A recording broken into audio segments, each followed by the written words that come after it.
नन्ही चींटी जब दाना लेकर चलती है, चढ़ती दीवारों पर 100 बार फिसलती है। मन का विश्वास रागों में साहस भरता है, चढ़कर गिरना गिरकर चढ़ना न अखरता है। आखिर उसकी मेहनत बेकार नहीं होती, कोशिश करने वालों की कभी हार नहीं होती। जी हाँ, नमस्कार दोस्तों, स्वागत है आपका अपना YouTube channel BPS education AR में। मैं वीरेंद्र प्रताप सिंह। तो चलिए देर किस बात की, स्वागत है आपका अपने यूट्यूब चैनल पर और शुरुआत करते हैं आज के अपने इलाहाबाद हाई कोर्ट के प्रैक्टिस सेट की। तो जैसे कि आप अपनी स्क्रीन पर देख पा रहे होंगे, हिंदी का पोर्शन लगा दिया है। पहला क्वेश्चन हिंदी का इस प्रकार है, इसमें कहा है कि शायद में भी वाक्य है। मतलब ये जो शायद है ना, इसमें कौन सा वाक्य है या कौन सा वाक्य प्रयुक्त किया जाता है। तो देखिए, शायद की बात क्या होती है, संदेह होता है, यानी संदेहवाचक कहते हैं। शायद वह घर होगा, मतलब बात निश्चित नहीं है, संदेह है। एज वेरीबली इंस्ट्रक्टेड का सही अर्थ क्या है। मतलब ये जो अंग्रेजी का वर्ड दिया है, इसकी हमसे हिंदी पूछ रहा है कि इसकी हिंदी क्या होगी। तो इसकी हिंदी होगी भैया अग्रनेति, यानी ऑप्शन नंबर डी आपका राइट आंसर यहाँ पर हो जाएगा। वहीं हम बात करें क्वेश्चन नंबर 3 की, इसमें कहा है कि बात बोलेगी हम नहीं, भेद खोलेगी बात ही।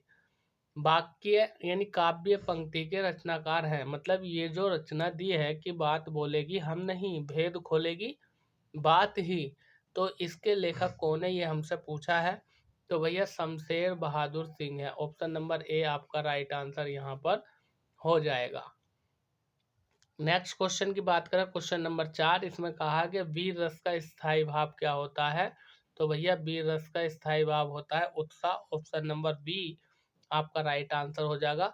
भाई हम बात करें क्वेश्चन नंबर 5 की, इसमें कहा हसुए के विवाह में खुरपे का गीत, यानी हसुए के विवाह में खुरपे का गीत यदि हम बात करें तो लोकोक्ति का अर्थ क्या होगा। तो भैया इसका अर्थ होगा असंगत बातें, मतलब जिसका कोई मेल ना हो। आगे हम बात कर रहे हैं क्वेश्चन नंबर 6 के। क्वेश्चन नंबर 6 में कहा है कि एक से अधिक उपसर्गों से बना शब्द है। मतलब ऐसा शब्द जिसमें एक से अधिक उपसर्ग लगे हुए हैं। तो ऑप्शन नंबर डी पर्यावरण, परि प्लस आवरण। क्वेश्चन नंबर 7 में कहा है निम्नलिखित विकल्पों में से तत्सम शब्द का चयन कीजिए। तो भैया यहाँ तत्सम हो जाएगा निकृष्ट, ठीक है, बाकी ये तद्भव है। आगे बात कर रहे हैं क्वेश्चन नंबर 8 की। क्वेश्चन नंबर 8 में कहा है कि जो आपका ये क्षत्रिय दिया है, त्रय दिया है और ज्ञ दिया है, ज्ञानी की गणना स्वतंत्र वर्णों में नहीं होती, क्योंकि ये संयुक्त व्यंजन है। मतलब ये किन्हीं दो के मेल से बने हैं, स्वतंत्र नहीं है, इसलिए ये संयुक्त व्यंजन है। Option number A right answer हो जाएगा। वही हम बात करें क्वेश्चन नंबर 9 की, इसमें कहा है दिए गए वाक्य में रिक्त स्थान की पूर्ति के लिए 4 विकल्प दिए गए हैं, उपयुक्त विकल्प का चयन करके रिक्त स्थान भरिए। तो क्वेश्चन नंबर 9 की यदि हम बात करें तो इसका राइट आंसर क्या होगा। हैजा एक रोग है, कैसा, अभिक्रमात्मक रोग है, यानी ऑप्शन नंबर ए अभिक्रमात्मक रोग है। आगे यानी ये दूषित जल, दूषित खाना खाने से फैलता है, ठीक है। क्वेश्चन नंबर 10 की यदि हम बात करें तो 10 में क्या कह रखा है। 10 में कह रखा हमसे, देखिए 11 लेवल का क्वेश्चन है कि पहले कौन सा आएगा, पहले कौन सा आएगा, ये हमसे पूछा गया है क्वेश्चन नंबर 10 में। 10 की यदि हम बात करें तो इसमें कहा है कि सामान्य व्यक्ति, यानी एक जो सामान्य व्यक्ति होता है तो अपने, तो पहले आएगा ये, एक सामान्य व्यक्ति अपने प्रेम की सीमा रेखा अपने परिवार, और देखो आधा दूसरी तरफ दिया है, दो ऑप्शन इधर दिए हैं। एक सामान्य व्यक्ति अपने प्रेम की सीमा अपने प्रेम की सीमा रेखा अपने परिवार और प्रियजन व मित्रों की सीमा रखते हैं, या तो असीम सुख और संतोष का, लेकिन यदि उनका क्षेत्र व्यापक किया जा सके तो आनंद की प्राप्ति हो सकती है। तो यहाँ पर बी ऑप्शन हो जाएगा, ठीक है। आगे बात कर रहे हैं क्वेश्चन नंबर 11 की। इसमें कहा है कि दिए गए वाक्यों में से शुद्ध वाक्य का चयन कीजिए। मतलब कौन सा वाक्य इसमें शुद्ध लिखा हुआ है, ये हमसे पूछा है। पहले पहला वाक्य पढ़ते हैं कि इतनी रात बीते आप कहाँ से आ रहे हैं। भैया ये ही शुद्ध है। जब पहला ही तुम्हें लगे ठीक है तो आगे जाने की कोशिश मत करो, क्योंकि फिर भ्रम में फंस जाओगे। 12 में कह रखा कि ऐसे उपवाक्यों के बीच जो परस्पर संबंध होने पर भी स्वतंत्र वाक्य प्रतीत होते हैं, वहाँ किस विराम चिन्ह का प्रयोग किया जाता है। तो भैया अर्ध विराम चिन्ह का प्रयोग किया जाता है। बेटा का स्त्रीलिंग बेटी हो जाएगा। मैथिली में साहित्य सृजन करने वाले रचनाकार कौन हैं। तो भैया मैथिली में साहित्य सृजन के रचनाकार जो है आपके विद्यापति हैं। 14 का आंसर हो जाएगा ऑप्शन नंबर ए। वहीं हम बात करें क्वेश्चन नंबर 15 की, तो 15 में कहा है कि निम्न वाक्यांश में एक शब्द के लिए एक शब्द का चयन कीजिए, मतलब अनेक शब्दों के लिए एक शब्द का चयन कीजिए। क्वेश्चन नंबर 15 की यदि हम बात करें तो इसमें कहा बिना स्वार्थ के कार्य करने वाला, तो भैया वो निस्वार्थी होता है। वहीं आगे हम बात करें तो कह रहा 16 से 20 तक, मतलब ये गद्यांश पढ़ना है और गद्यांश को पढ़ करके आपको आंसर देना है। ठीक है, तो देखो गद्यांश ये दिया है, जरा स्क्रीनशॉट ले लो इसका। दो और थोड़ा छोटा कर देता हूँ। पहले इसे ध्यानपूर्वक पढ़ लेते हैं। क्या कहा इसमें।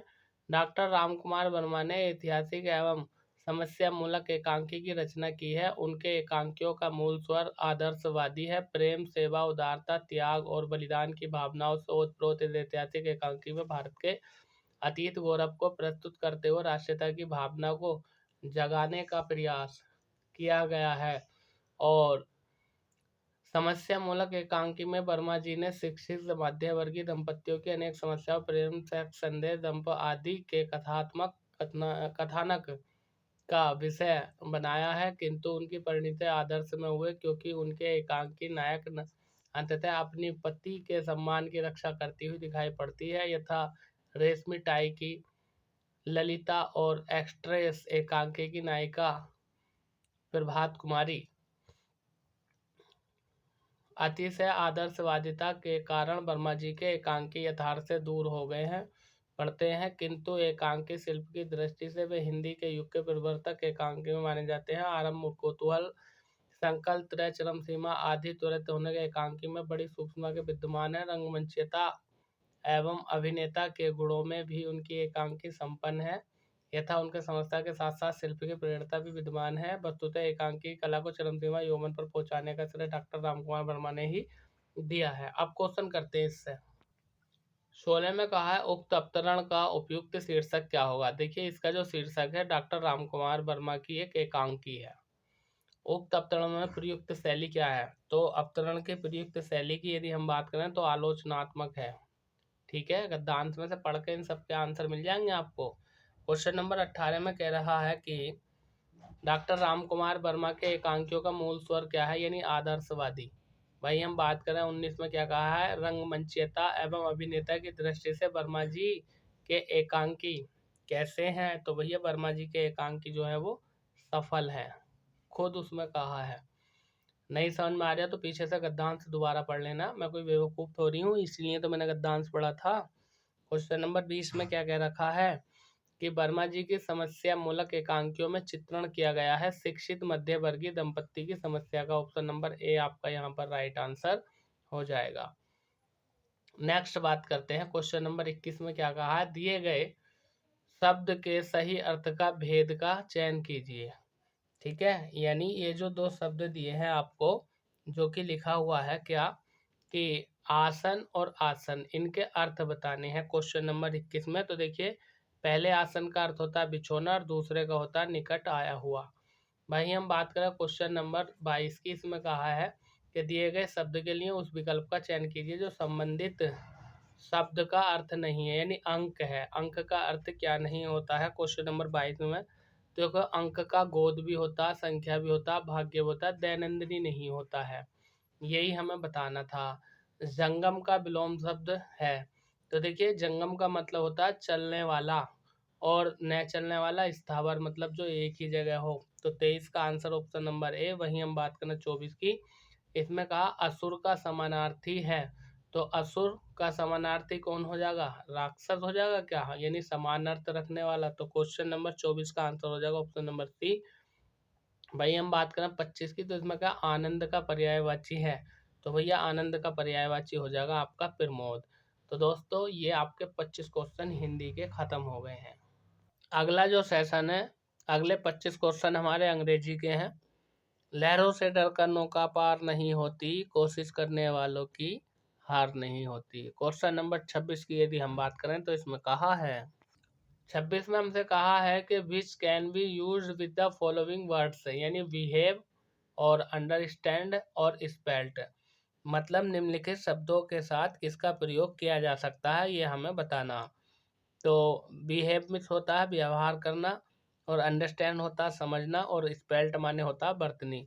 तो इसके साथ हम मिस का प्रयोग कर सकते हैं, क्या मिस बिहेव, मिस अंडरस्टैंडिंग और मिस स्पेल्ट। ठीक है।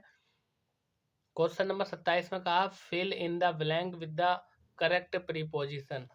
ठीक है, यानी रिक्त स्थान की पूर्ति करनी है सही प्रीपोजिशन भर करके। ये कहा है कि द स्टार साइन नाइट, यानी द स्टार यानी तारे रात में चमकते हैं। तो भैया यहाँ पर हो जाएगा एट, नाइट के साथ हम एट का प्रयोग करते हैं रात में। अगर आप इनका प्रयोग कर रहे हैं तो गलत है, क्योंकि नाइट के साथ हमेशा एट का प्रयोग किया जाता है। भाई हम बात करें क्वेश्चन नंबर 28 की। 28 में कह रखा है कि which suffix can be used with the following words, यानी निम्नलिखित शब्दों के साथ कौन सा प्रत्यय का प्रयोग किया जा सकता है।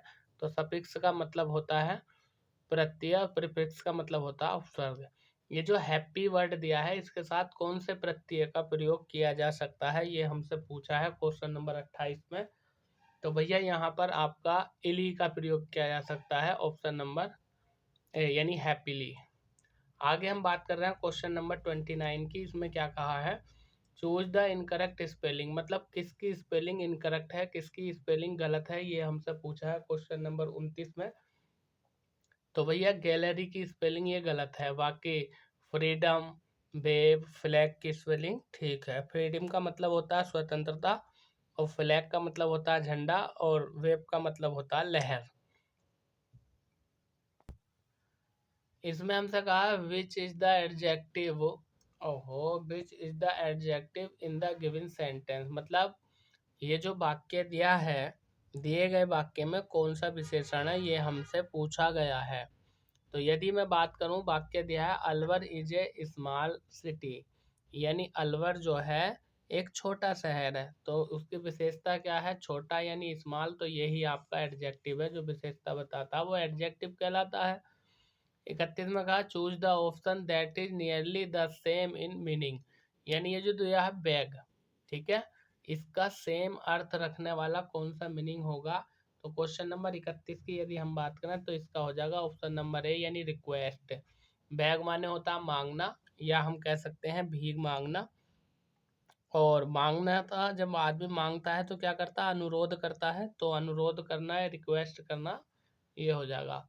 भाई हम बात करें क्वेश्चन नंबर 32 की। इसमें कहा है कि choose the option that is nearly the same in the meaning, मतलब ऐसा कौन सा ऑप्शन है जो इसका सेम अर्थ रखता है। यह दिया है एस्टोनिश, ठीक है।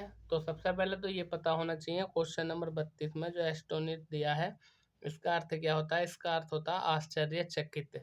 आप देख लो, आश्चर्यचकित मतलब सरप्राइज हो जाएगा, ऑप्शन नंबर ए आपका राइट आंसर हो जाएगा क्वेश्चन नंबर 32 की। अगर हम बात करें भाई, हम 33 की बात करें, 33 में क्या कहा है कि choose the word that can join two given sentence, मतलब कौन सा शब्द आएगा इनमें, कौन सा वर्ड आएगा जो दोनों वाक्यों को इनको जोड़ देगा। क्वेश्चन नंबर 33 की यदि हम बात करें तो क्या कहा है, she is such a nasty girl you can't really own her, ठीक है। क्वेश्चन नंबर 33 की बात कर रहे हैं, यानी वह बहुत ही घटिया लड़की है, आप उस पर भरोसा नहीं कर सकते, तो दैट। वहीं हम बात करें क्वेश्चन नंबर 34 की, तो इसमें कहा है कि choose the word that can join two given sentence, मतलब ऊपर वाले की तरह से कौन सा वर्ड आएगा जो इस सेंटेंस को जोड़ेगा। यानी Ram not only gave me 5 coins, he also thanked me. क्या कह रहा है इसमें क्वेश्चन नंबर 34 में, न केवल मुझे 5 सिक्के दिए बल्कि उसने मुझे धन्यवाद भी दिया। तो यहाँ पर क्या आ जाएगा, बल्कि, लेकिन, किंतु, परंतु के लिए दैट का प्रयोग किया जाता है। भाई हम बात करें नेक्स्ट क्वेश्चन, क्वेश्चन नंबर 35 की, तो 35 में क्या कह रखा, identify the verb in the given sentence, मतलब हिज कुकिंग टेस्टेड लाइक और चारकोल। क्वेश्चन नंबर 35, यानी उसका खाना पकाने का स्वाद कोयले जैसा था। तो इसमें जो है इन दोनों, यदि हम बात करें तो वर्ब कौन से, ये हमें बताना है क्वेश्चन नंबर 35 में। तो भैया इसमें वर्ब हो जाएगी आपकी यानी tested. Option number B question number 35 का राइट आंसर हो जाएगा। ठीक है, आइडेंटिफाई वर्ब। हाँ, क्वेश्चन नंबर 36 की हम बात करें तो इसमें कहा है कि विच इज नॉट एंटोनियम, मतलब ये जो शब्द दिया है ब्रेवरी, इसका कौन सा एंटोनियम नहीं है। एंटोनियम का मतलब होता है विलोम, इस वर्ड का विलोम कौन सा नहीं है, ये हमसे क्वेश्चन नंबर 36 में पूछा है। ब्रेवरी का मतलब होता है बहादुरी। ठीक है, तो इसका उल्टा जो होता है वो होता है डरपोक। तो वो कौन सा नहीं है ये हमें बताना है क्वेश्चन नंबर 36 में। तो भैया ये कवार्डिक हो जाएगा, क्योंकि इसका मतलब क्या होता है कवार्डिक का, इसका मतलब कायरता होता है। ठीक है, तो ये इसका विलोम एंटोनियम नहीं है। हाँ, कायरता। क्वेश्चन नंबर 36 का, ठीक है, ए ऑप्शन हो जाएगा 36 का। आगे चलते हैं, 37 में कहा है चूज द करेक्ट स्पेलिंग, मतलब वर्ड, ये ही आपका ठीक है, वर्ड मीन्स पक्षी होता है। Identify the adverb in the given sentence, मतलब ये जो वाक्य दिया है, it is rather A boring book. ठीक है, इसमें हमें क्या बतानी है, एडवर्ब बतानी है क्वेश्चन नंबर 38 में। ठीक है, यानी यह एक बिकाऊ किताब है। तो क्वेश्चन नंबर 38 की यदि हम बात करें तो इसका राइट आंसर हो जाएगा ऑप्शन नंबर 1, यानी रेदर जो है ना, ये आपका क्या है, एडवर्ब है। आगे बात कर रहे हैं नेक्स्ट क्वेश्चन के, क्वेश्चन नंबर 39 में क्या कहा है कि चूज द वर्ड अपोजिट, मतलब अपोजिट का मतलब विलोम बताना है, meaning to the given word से, यानी ये जो जनरल दिया है ना, इसका हमें अपोजिट बताना है। अपोजिट का मतलब होता है विलोम शब्द। क्या होगा भैया, इसका मतलब होता है सामान्य, जनरल का मतलब होता है सामान्य, तो सामान्य का उल्टा क्या हो जाएगा, ऑप्शन नंबर बी हो जाएगा, यानी पार्टिकुलर। ऑप्शन नंबर बी आपका राइट आंसर यहाँ पर हो जाएगा। पार्टिकुलर का मतलब होता है विशेष। 40 में कहा हमसे choose the word opposite meaning, मतलब फिर से हमसे विलोम शब्द पूछा है। ऑप्टिमिस्ट क्या होता है, ऑप्टिमिस्ट तो होता है आशावादी, और पर्सिनिस्ट होता है निराशावादी, तो यही विलोम हो जाएगा। Choose the plural of the given words, मतलब ये जो दिया है जू, जू में होता है चिड़ियाघर, इसका प्लूरल वर्ब कौन सा होगा, मतलब बहुवचन कौन सा होगा, ये हमसे पूछा है क्वेश्चन नंबर 41 में। तो इसका राइट आंसर हो जाएगा आपका ऑप्शन नंबर ए, यानी जूस हो जाएगा। ठीक है, आगे बात कर रहे हैं क्वेश्चन नंबर 42 की। 42 में क्या कह रखा है, चूज द करेक्ट स्पेलिंग, मतलब किसकी स्पेलिंग करेक्ट है, ये हमसे पूछा है क्वेश्चन नंबर 42 में। तो भैया ऑप्शन नंबर सी जो है ना, ये आपका ऑब्सेशन, ये आपकी करेक्ट स्पेलिंग हो जाएगी, क्योंकि इसका अपने में एक अर्थ होता है, और अब तो अर्थ होता है इसका जुनून। आगे बात कर रहे हैं क्वेश्चन नंबर 43 की। 43 में क्या कहा है, चूज द करेक्ट स्पेलिंग, यहाँ भी हमसे करेक्ट स्पेलिंग पूछी है। 43 का डी आंसर हो जाएगा आपका कैटालॉजीज, कैटालॉगी। ठीक है, इसका अर्थ क्या होता है, 43 के यदि हिंदी अर्थ की हम बात करें तो इसका कैटलॉग, यानी क्वेश्चन नंबर 44 की अगर हम बात करें आगे, तो इसमें कहा है चूज द इनकरेक्ट स्पेलिंग, मतलब किसकी स्पेलिंग गलत है, ये हमसे पूछा है क्वेश्चन नंबर 44 में। तो जो बी दिया है ना हाइपेंस, ये आपका गलत दिया है, बाकी स्पेलिंग ठीक है लिखी हुई। ठीक है, क्वेश्चन नंबर 45 की हम बात करें तो 45 में क्या क्या रखा है, ये विच इज नॉट सिनोनियम, मतलब कौन सा सिनोनियम नहीं है इसका, ये हमें बताना है। एगर, क्वेश्चन नंबर 45, तो एगर का अर्थ क्या होता है, आतुर होता है। हमें ये बताना आतुर का कौन सा सिनोनियम नहीं है, कौन सा पर्यायवाची नहीं है। तो भैया ऑप्शन नंबर ए, यानी ये हो जाएगा क्लेवर। क्लेवर का अर्थ होता है चालाक और इसका अर्थ होता है आतुर। यही नहीं है, 45 का आंसर हो जाएगा ऑप्शन नंबर ए। 46 से 50 तक क्या करना है हमें, 46 से 50 तक जो है हमें ये जो पैराग्राफ दिया है इसको पढ़ना है, और पढ़ने के बाद हमें सही आंसर इसका छाट करके लगाना। तो स्क्रीनशॉट लो जल्दी से इसका, चलिए जल्दी लीजिए स्क्रीनशॉट, ठीक है। और क्वेश्चन नंबर 46, 47, 48, 49, 50 इसमें से छांट के देने, ठीक है। स्क्रीनशॉट ले लो जल्दी से। चलिए अगला सेशन हम शुरू करते हैं गणित का। तो गणित को देखिए मैं सोल्व करूँगा, आप जो है ध्यान से बैठे रहिए, बहुत अच्छे से मैं मैथ को सोल्व करूँगा। यदि आप पहली बार आप हमारे चैनल पर विजिट कर रहे हैं, पहली बार हमारा वीडियो देख रहे हैं, तो आई रिक्वेस्ट फॉर यू, यानी आप जो है हमारे चैनल को सब्सक्राइब कर दीजिए और वीडियो को लाइक ज़रूर कर दो भैया, ठीक है। चलिए मैं स्लाइड को छोटा कर लेता हूँ। हमसे कहा है सुरेश की आयु किरण की आयु की दुगनी है, यदि दोनों की आयु का योग 24 वर्ष है तो सुरेश की आयु क्या है। देखिए सुरेश की आयु किरण की आयु की दुगनी है, तो सबसे पहले हम किरण की आयु मान लेंगे, यानी ये हो गया किरण, किरण की आयु x मान ली। कह रिया सुरेश की आयु दुगनी है तो इसकी 2x मान ली। फिर हमसे कह रिया दोनों की आयु का योग 24 वर्ष है, यानी x + 2x बराबर कितना हो गया, 24 वर्ष हो गया। 1x 2x कितना हो गया, 3x बराबर कितना हो गया, 24। 3 से काट दो, 3 अट्ठे 24, मतलब x का मान आ गया आपका 8। अब हमसे क्या पूछ रहा था, हमसे पूछ रहा है ये, तो सुरेश की आयु बताओ। देखो सुरेश की आयु कितनी है, 2x है, तो 2 तो 2 है और x की जगह 8 रख दूंगा, तो कुल मिलाकर के 16 आपका आंसर आ जाएगा, यानी 16 वर्ष। तो ऑप्शन नंबर ए आपका राइट आंसर हो जाएगा। भाई हम बात करें क्वेश्चन नंबर 52 की, 52 में क्या कहा है, इसमें कह रखा है 52 में कि इसमें कहा है कि यदि n एक पूर्णांक हो तो n की घात 3 माइनस n निम्न में से किस संख्या से सदैव विभाजित होगा। तो भैया हम जानते हैं, क्या जानते हैं, देखो दिया इन्होंने n की घात 3 माइनस के n, ये हमें दिया है, ठीक है। तो बराबर हम इसे क्या कर लेंगे, बराबर हम इसे कर लेंगे n और n स्क्वायर माइनस 1, मतलब यहाँ से हमने n कॉमन ले लिया, यहाँ से n कॉमन ले लूँगा तो एक n बचेगा, n की घात 2 और माइनस 1 बचेगा, ठीक है। अब ये तो n ऐसे ही है, यहाँ दो वर्गों के अंतर का सूत्र बन गया, एक बार जोड़ कर लिख दो n + 1 और एक बार घटाए के लिख दो n - 1, ठीक है ना।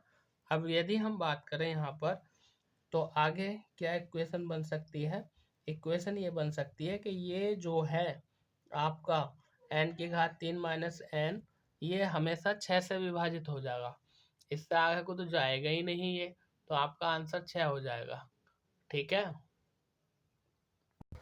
क्वेश्चन नंबर 53 में क्या कहा है, 53 में हमसे कह रखा है कि छोटू व नीतू एक खेत को 4 दिन में जोत सकते हैं, नीतू अकेले उसी खेत को 6 दिन में जोत लेता है, छोटू अकेले उस खेत को कितने दिनों में जोतेगा। देखो भैया छोटू और नीतू एक खेत को 4 दिन में जोत रहे हैं, ठीक है। तो यदि हम बात करें तो एक तो हो गया आपका छोटू और एक हो गया नीतू, वैसे नीतू नाम लड़की का होता है नहीं, तो ये कितना कर रहे हैं 4, तो 1/4 कर दो। उसके बाद यदि हम बात करें आगे, तो ये कह दिया है कि नीतू एक दिन में कितना जोतता है 6, तो नीतू का काम निकाल दो, 1/6 हो गया, ठीक है। अब यदि हम बात करें तो दोनों एक दिन में कितना काम करेंगे, तो दोनों का एक दिन का काम निकाल दो, 1/4 + 1/6, दोनों का एलसीएम ले लो, कितना 12 हो जाएगा, दोनों का एलसीएम 12 ले लेंगे। तो यहाँ कैसे गुणा करनी पड़ेगी, 3 से और यहाँ 2 से, ठीक है, 3 से और यहाँ 2 से, लेकिन दोनों का एक दिन का काम जब हम लेंगे तो अंतर करना पड़ेगा हमें दोनों का, तो कितना हो जाएगा ये 1/12, कुल मिलाकर के 12 आपका आंसर यहाँ पर आ जाएगा, ऑप्शन नंबर ए आपका राइट आंसर हो जाएगा।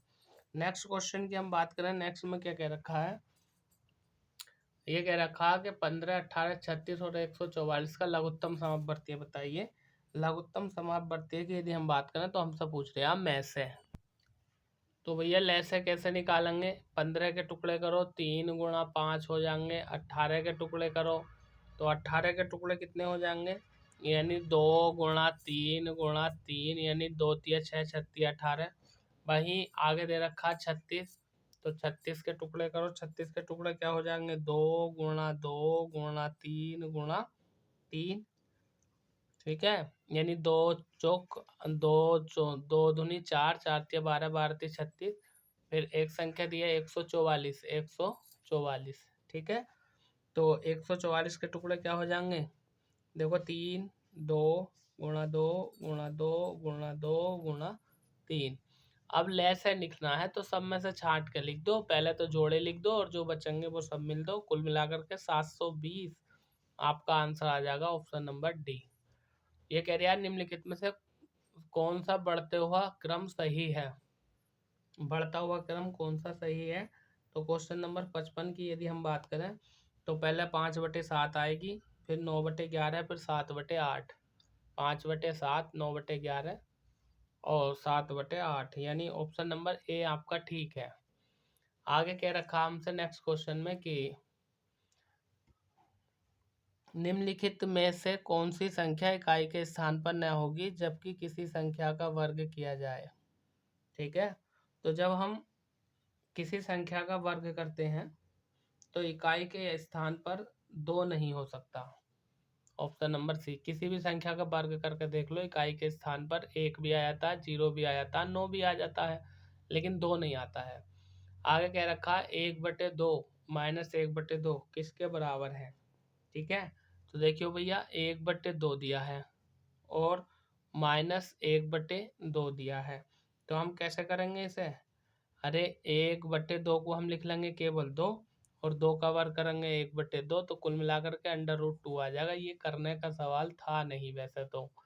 आगे बात कर रहे हैं क्वेश्चन नंबर इसके, ये कह रखा है कि 869.4 प्लस 604.8 और बराबर इतना, और क्वेश्चन मार्क के स्थान की जगह क्या आएगा, प्रश्नवाचक चिन्ह की जगह। कुछ नहीं करना, इन दोनों को जोड़ दो, इसमें से इसे घटा दो और आराम से आ जाएगा उत्तर। ठीक है, आगे बात करते हैं नेक्स्ट क्वेश्चन की।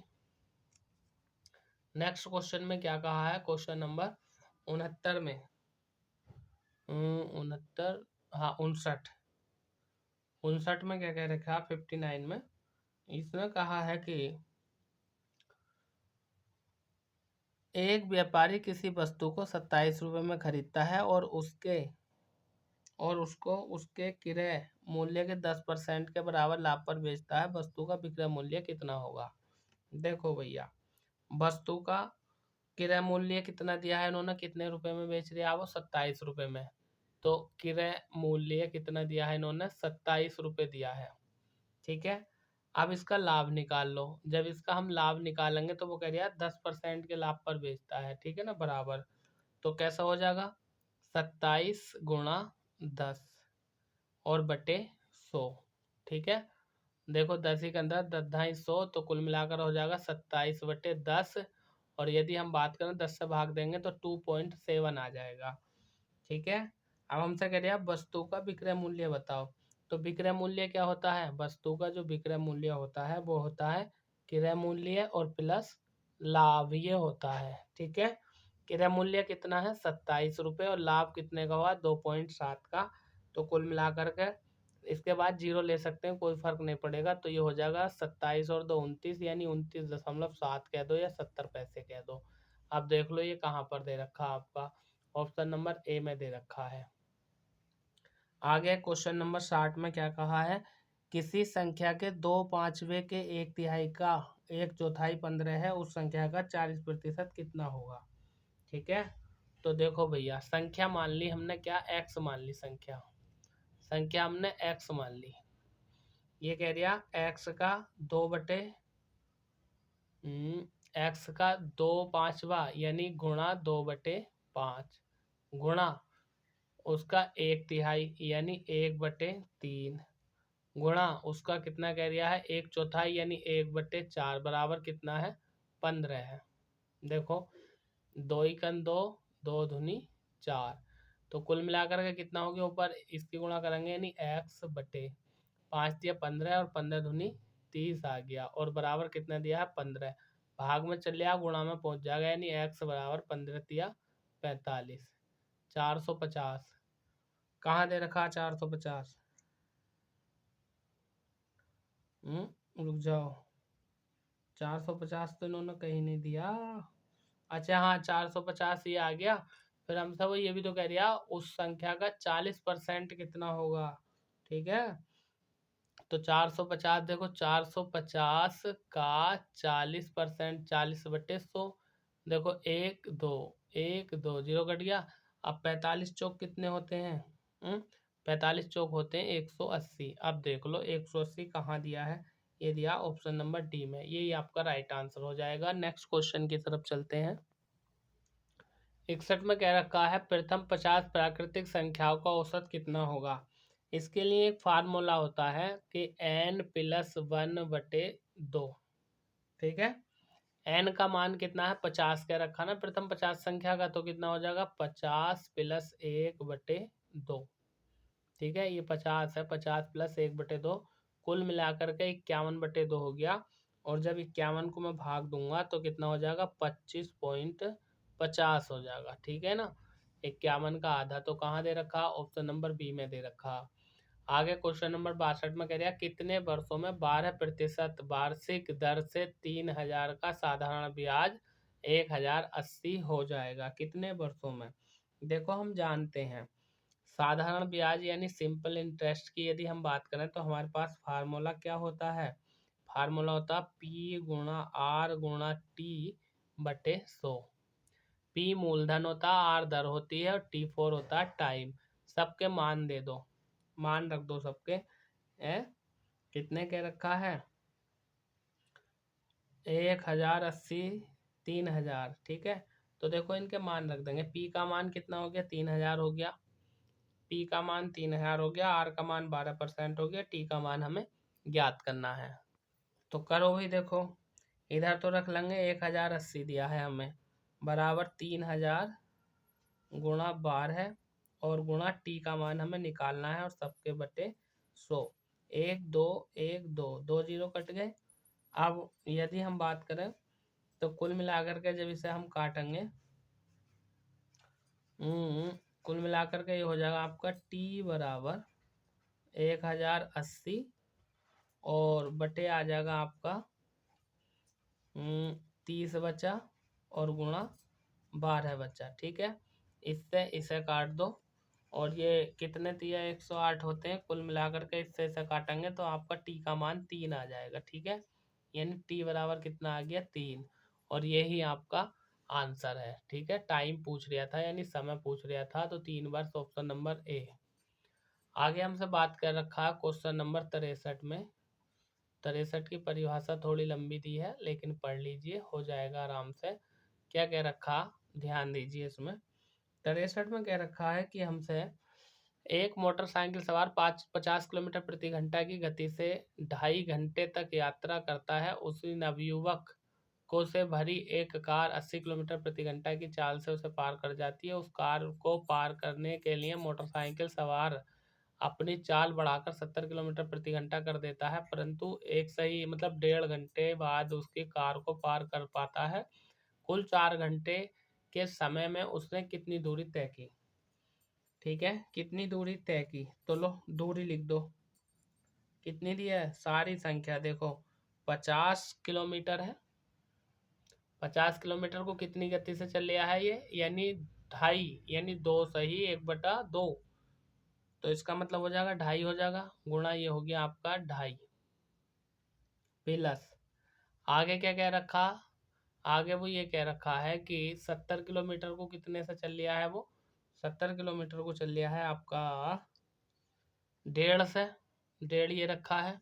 तो इसमें जोड़ देंगे, कितना जोड़ देंगे 70 गुणा 1.5 1.5, इन दोनों की जब गुणा करोगे तो आ जाएगा आपका 125, प्लस इन दोनों की गुणा करोगे तो कितना आ जाएगा 105, और जब जोड़ देंगे तो कितना आ जाएगा 230, और यही आपका आंसर हो जाएगा। कहाँ है 230, ये दे रखा।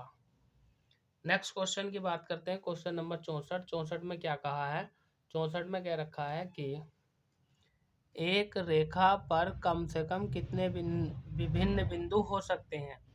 तो भैया एक रेखा पर अगर कोई सरल रेखा है तो दो बिंदुओं से होकर केवल एक सरल रेखा खींची जा सकती है।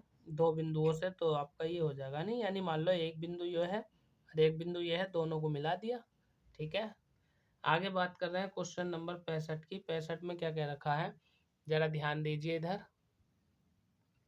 65 में कहा है कि किसी मिश्रण में स्प्रिट और पानी। अरे ये सवाल तो कई बार आ गया, कल वाले सेट में भी था, है होमवर्क है आपके लिए, कर लेना। बहुत हल्का है, बहुत इजी है। ठीक है, क्वेश्चन नंबर 66 की बात करते हैं। तो 66 में क्या कह रखा है, देखो 66 में कह रखा है, एक मिनट, 66 कहाँ गया, छिपरिया है कैसे? लो भैया 66 भी देखो।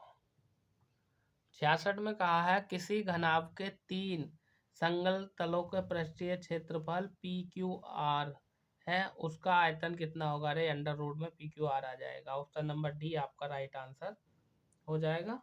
ठीक है, आगे चलते हैं नेक्स्ट क्वेश्चन की तरफ। क्वेश्चन नंबर, यदि समबाहु त्रिभुज का परिमाप 42 सेंटीमीटर है तो उसका क्षेत्रफल कितना होगा? देखो भैया समबाहु त्रिभुज की बात कर रहा है, तो समबाहु त्रिभुज का परिमाप निकाल लो पहले। हम जानते हैं समबाहु त्रिभुज का परिमाप कितना होता है, परिमाप होता है 3 गुणा भुजा। और भैया भुजा हमें दी है कितनी, 42 सेंटीमीटर परिमाप की बात कर रहा है हमसे। तो परिमाप दिया 42 बराबर 3 गुणा भुजा। अब 3 से काट देंगे, कितना होता है 14 या 42, यानी भुजा कितनी आ गई आपकी, भुजा आ गई 14, भुजा 14 आ गई। ठीक है, अब समबाहु त्रिभुज का क्षेत्रफल हम निकालते हैं। तो समबाहु त्रिभुज का क्षेत्रफल का सूत्र होता है अंडर रूट 3/4 गुणा भुजा की घात 2, ये होता है। अब अंडर रूट 3/4 तो ये चल लिया है। अब भुजा की घात 2 का मतलब क्या है, यानी 14 है भुजा, यानी 14 गुणा 14, ये हो जाएगा, है ना। अब यदि हम बात करें यहाँ आगे कंडीशन क्या चलेगी, इसको भी देख लीजिए। ठीक है, तो देखो 2 से इसे काट दूंगा 7 बार, फिर 2 2 दूनी 4, 2 सत्ते 14, फिर इस वाले 2 से ये कट जाएगा 7 बार। तो कुल मिलाकर के आपका आ जाएगा अंडर रूट 3 गुणा 7 गुणा 7, कितना हो जाएगा 7 सत्ते 49, तो 49 अंडर रूट 3। कहाँ दे रखा 49 अंडर रूट 3, ये रह गया, पकड़ो इसे कहाँ जा रही है। ठीक है, नेक्स्ट क्वेश्चन पे आ जाओ। नेक्स्ट क्वेश्चन में कह रखा हमसे कि 68 से 72 तक, इस पर हमें वो बताना है, क्या बताना है प्रश्नों के उत्तर। देखो ये क्रॉस का चिन्ह है, ये क्रॉस का क्रॉस का क्रॉस का क्रॉस का, तो क्रॉस किसे दर्शा दिया, टाइप पी को, और बिंदु जो दर्शा दिया है वो टाइप क्यू को दर्शा दिया है। ठीक है, और नीचे दिए हैं वर्ष, और ये दिया है वाहनों की संख्या हजारों में। तो जैसे पहला क्वेश्चन नंबर 68 देख लेते हैं। 68 में क्या कह रखा है, 68 में ये कह दिया है कि सभी वर्षों में टाइप पी के वाहनों का कुल उत्पादन और टाइप क्यू के वाहनों का कुल उत्पादन का अनुपात क्या होगा। देखो भैया अनुपात क्या होगा, ये जितना दिया है ना तुम्हारा 100, 125, 200, 225, 275, 275, इन्हें सबको जोड़ दो और उसके नीचे रख दो किसे, इन्हें 175, 150, 125, 175, 175, 225। ठीक है, यानी ऊपर लिखेंगे हम, ऊपर लिखेंगे हम पी और नीचे लिखेंगे क्यू। हमसे अनुपात ही तो पूछ रहा, जितने पी वाले हैं ये वाली लाइन पी वाली है, ये वाली लाइन क्यू वाली है, तो इन्हें सबको जोड़ दो। जब ऊपर वालों को जोड़ोगे तो आपका आ जाएगा जोड़ के 1200, और नीचे वालों का जोड़ का आएगा 1025, और जब इसका काट फीट करोगे तो ऊपर आ जाएगा 48 और नीचे आ जाएगा 41, तो कुल मिलाकर के 48:41 आपका आंसर आ जाएगा।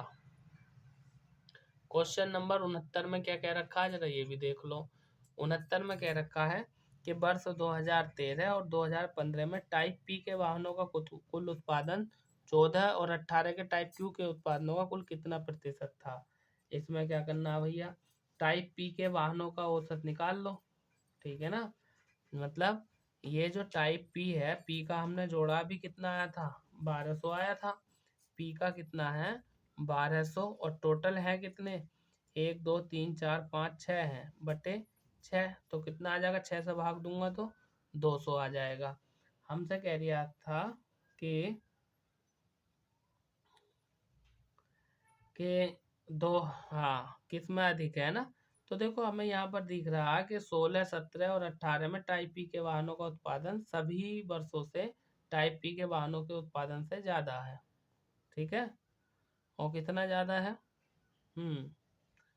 देख लो 200 से ज़्यादा किस किस में है, अरे 200 से ज़्यादा 275 275 225, है ना, ये सभी में ज़्यादा है। तो कुल मिलाकर क्वेश्चन नंबर 68 की यदि हम बात करें तो इसका राइट आंसर हो जाएगा ऑप्शन नंबर बी, यानी लगभग 80 बैठेंगे।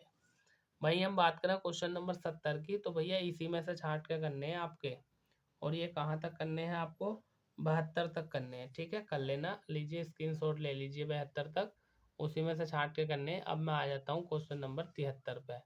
73 में क्या कह रखा, करियर श्रृंखला 1 2 6 24 120 का अगला अंक क्या होगा, ठीक है। तो देखो कैसे कर रहा हमें ये क्वेश्चन नंबर 73, देखो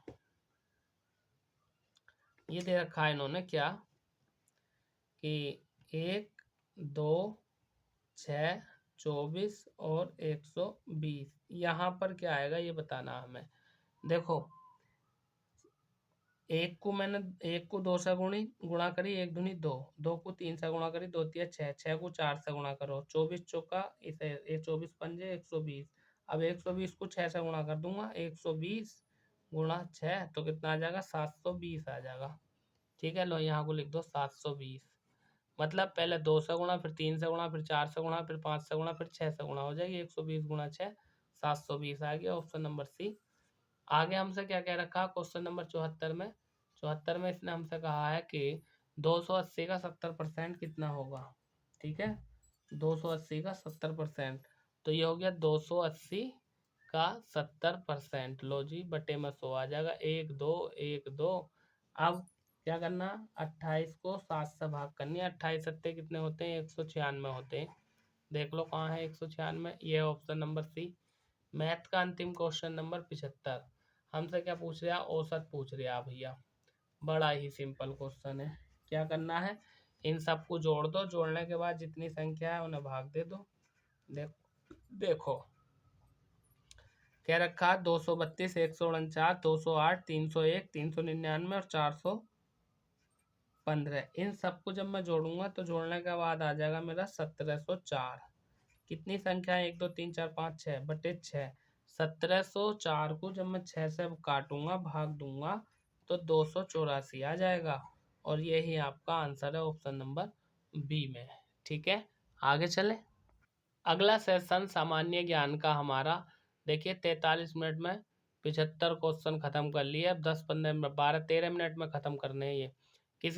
किस हड़प्पाकालीन स्थल से प्राप्त जार पर चोंच से मछली दबाए हुए एक चिड़िया एक पेड़ के नीचे खड़ी लोमड़ी का चित्रांकन मिलता है, जो पंचतंत्र की लोमड़ी की कहानी का दृश्य है। तो भैया लोथल, लोथल से हमें एक मिलता है कि एक जार होता है, उस पर एक चित्र बना हुआ है कि एक पेड़ पे एक चिड़िया बैठी है और उसकी चोंच में मछली है, तो लोथल हो जाएगा आपका, इसका option number C right answer हो जाएगा, ठीक है। लोथल दिख तो रहा होगा लोथल।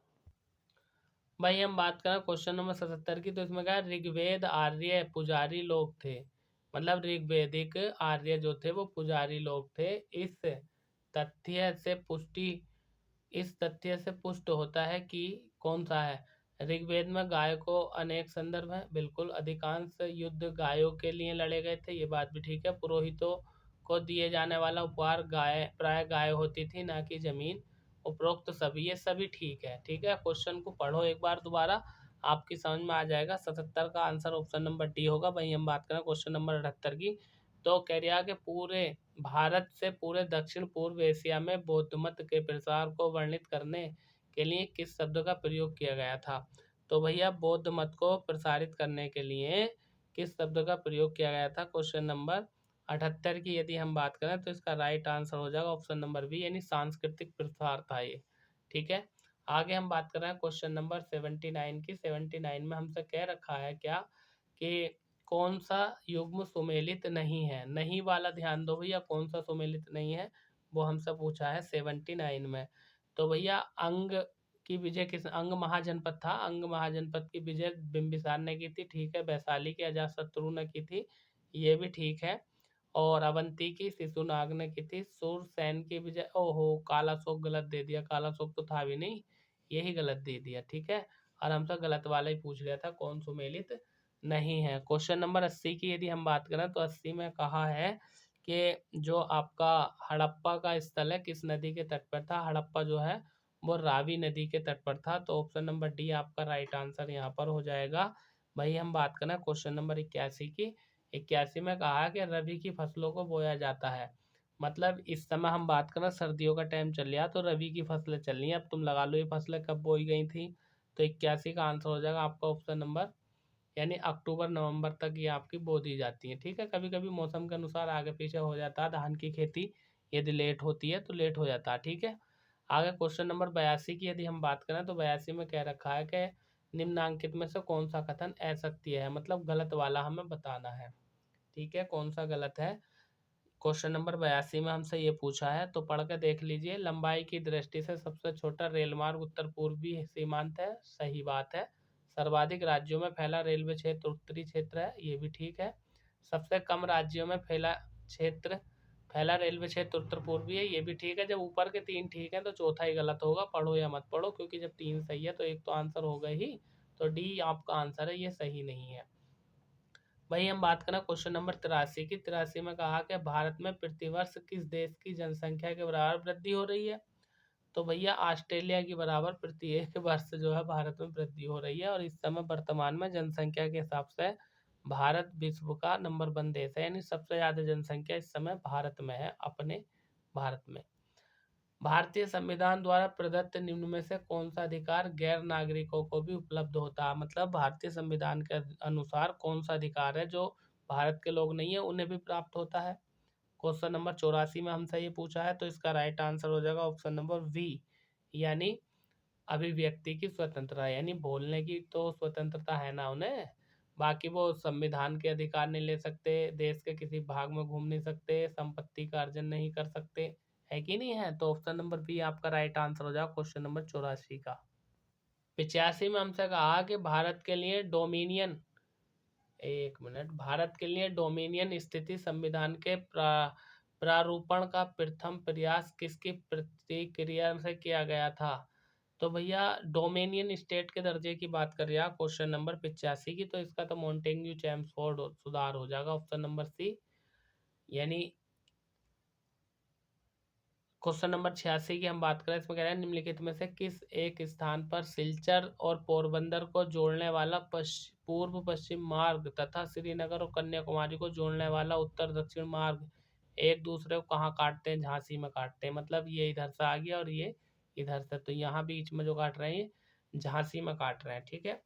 भाई हम बात करें क्वेश्चन नंबर 87 की। 87 में कहा है कि भारत में वित्तीय क्षेत्रों में सुधार समिति 2008 के अध्यक्ष कौन थे। मतलब वित्तीय क्षेत्र में सुधार करना था तो सुधार समिति के अध्यक्ष कौन थे, क्वेश्चन नंबर 87 में हमसे ये पूछा है। तो 2008 में जो बनी थी तो रघुराम राजन उसके अध्यक्ष थे। नेक्स्ट क्वेश्चन की बात करते हैं। क्वेश्चन नंबर 88 में कहा निम्नलिखित में से कौन बेमेल है। मतलब बेमेल का मतलब है कौन सुमेलित नहीं है। तो देखिए यदि हम बात करें रेखी समिति, चलो अभी छोड़ते हैं इसे। नंजुंदम्पा समिति रेल किराया भाड़ा से सही है। रंगराजन समिति भुगतान संतुलन से, ये सही है। और गोईपोरिया समिति बैंकिंग सुधार, ये सही है। यही नहीं है, पहला वाला ही आपका गलत है। रेखीय समिति का संबंध आयात और निर्यात प्रतिक्रिया सरलीकरण से नहीं है, ठीक है। क्वेश्चन नंबर 89 की यदि हम बात करें तो 89 में हमसे कहा है, क्या कहा है कि वैज्ञानिक जिन्होंने सर्वप्रथम खोज की कि पृथ्वी सूर्य के चारों ओर घूमती है। मतलब वो कौन सा वैज्ञानिक था जिसने सर्वप्रथम ये बताया था, खोज की थी कि देखिए थे तो हमारे भारतीय, लेकिन वो प्राचीन काल में थे, उनमें से किसी का नाम नहीं दे रखा है। और यदि क्वेश्चन नंबर 89 की हम बात करें तो इसके अनुसार डाल्टन हो जाएगा, ऑप्शन नंबर बी आपका राइट आंसर। वही हम बात करें क्वेश्चन नंबर 90 की, तो 90 में कहा है कि कार्बन का वह रूप जिसे ग्रेफाइट कहते हैं। तो कार्बन का वह रूप जिसे ग्रेफाइट कहते हैं वो क्या हो जाएगा, ये हो जाएगा हीरे की अपेक्षा बेहतर विद्युत चालक होता है। ठीक है, कार्बन का रूप। भाई हम बात करें क्वेश्चन नंबर 91 की, तो 91 में क्या कह रखा है, इसमें हमसे कहा है कि निम्नलिखित कथनों में से कथन स्तनधारियों के लिए सत्य नहीं है। मतलब कौन सा कथन है जो स्तनधारियों के लिए सत्य नहीं है, ये हमसे पूछा गया क्वेश्चन नंबर 91 में। तो देखिए उनके शरीर पर बाल होते हैं, हाँ स्तनधारियों के शरीर पर बाल होते हैं, ये बात ठीक है। हमसे पूछा सत्य नहीं है, गलत वाला बताना हमें। उनमें से कुछ अंडे देते हैं, ये बात भी ठीक है। उनके हृदय में 3 कहाँ होते हैं, भाई स्तनधारियों के में 4 होते हैं। ऑप्शन नंबर आपका सी राइट आंसर हो जाएगा, ये गलत दिया, गलत ही हमसे पूछा था। भाई हम बात करें क्वेश्चन नंबर 92, इसमें कहा है कि मानव अधिकार संरक्षण अधिनियम 1993 का उद्देश्य था। तो मानव अधिकार संरक्षण अधिनियम 1993 की यदि हम बात करें तो इसका जो उद्देश्य था मानव अधिकारों को बेहतर संरक्षण, ठीक है। मानव अधिकार सुरक्षा आयोग का गठन, ये भी सही है। राज्य में मानव अधिकार सुरक्षा आयोग का गठन, मतलब सभी ठीक है 1993 की यदि हम बात करें। आगे बात कर रहे हैं क्वेश्चन नंबर 93 की। 93, अच्छा हाँ हाँ 93 हो गया। तो 93 में कह रखा है, क्या कह रखा है कि भारत द्वारा संयुक्त राष्ट्र शांति सेवा में सर्वप्रथम कहाँ सेना भेजी गई थी। यानी भारत के द्वारा संयुक्त राष्ट्र शांति सेना में सर्वप्रथम कहाँ सेना भेजी गई थी, ये हमें बताना क्वेश्चन नंबर 93 में। तो भैया कोरिया में भेजी गई थी। ठीक है, आपका option number A right answer हो जाएगा। नेक्स्ट क्वेश्चन की बात करते हैं 94।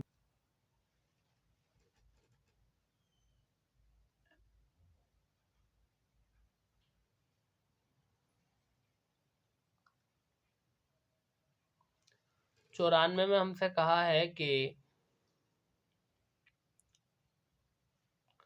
निम्नलिखित में से कौन सा पुरस्कार खेल कूद क्षेत्र से संबंधित नहीं है। देखिए अर्जुन पुरस्कार खेल कूद में दिया जाता है, द्रोणाचार्य दिया जाता है, ध्यानचंद दिया जाता, नॉर्मल बोरलॉग पुरस्कार नहीं दिया जाता, ये तो कृषि के क्षेत्र में दिया जाता है।